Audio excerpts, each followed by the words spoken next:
Също много интересно е това, че заваля дъжд, уважаеми зрители, защото в последните 5 или 6 години винаги между срещите на двата отбора вали дъжд. Сега Наско Сираков е препънат от Зарко Мачев и съдията Любе Спасов отсъжда Дуспа 11 метров наказателен удар в 21-та минута на срещата. Много интересно. Наско Сираков удар и 1-0 за Левски. Минутата е 22, ако не се лъжа. Голмайсторът на Левски не пропусна и този път от бялата точка.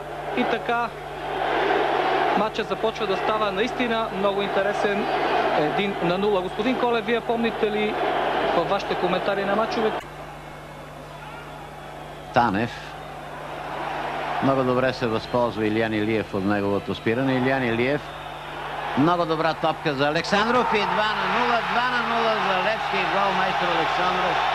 Това е точно в 35-та минута. Лъчко Танев спря топката по начин, който даде възможност на Илиян Илиев да я овладее. Доста добра техническа сръчност показва Илиян Илиев преди да подаде топката на Александров. Техническа сръчност, която довежда резултата до 2-0 за Левски в един момент, в който лично аз мислех, че трябва да се каже, че най-пасивен до този момент от Левски е Петър Александров. Голмайсторът обаче показва своя нюх в много важен за срещата момент. Минути, в които ЦСК атакуваха вратата на Николов и бяха се подредили просто около наказателното поле на Левски.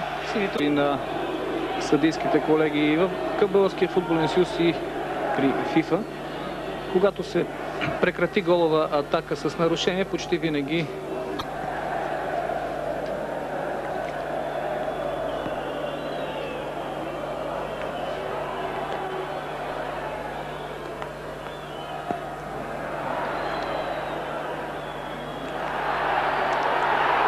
и сега да видим възможност.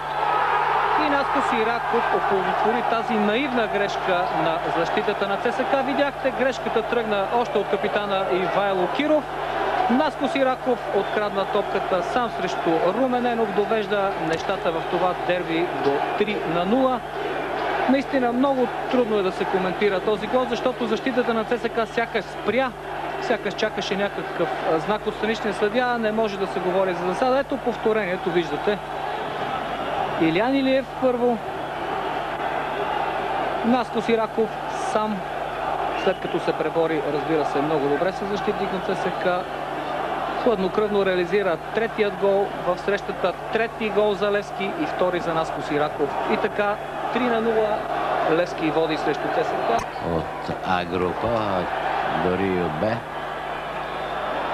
Но просто една сполучлива селекция и един виртуозен гол отново на Наско Сираков, героя на този матч. След центриране на Кремелиев. Всички с сини шалчета са на крака. Те забравиха и дъжд и всичко и поздравяват своите любимци. 4-0 е резултата за Левски в 82-та минута. През есента по време на срещата между тези два отбора Наско Сираков в последните минути отбеляза също фантастичен гол. Ето повторението на нещо изключително красиво. Наско Сираков скочи почти половин тяло над Любчо Марковски и заби топката в горния ъгъл на вратата на Ненов. Тогава Наско Сираков за своето попадение спечели при... Нека да си продължа мисълта. Да видим сега Стоилов. Ето го голът за ЦСКА в 86-та минута. При тази контраакция Стоилов беше оставен на позиция, която му позволи да покаже техниката на своя удар и да намали резултата. Станимир Стоилов отбеляза гол на бившите си съотборници. Знаете, Стоилов бе играч на Левски. В Левски той дойде от Хасково след това.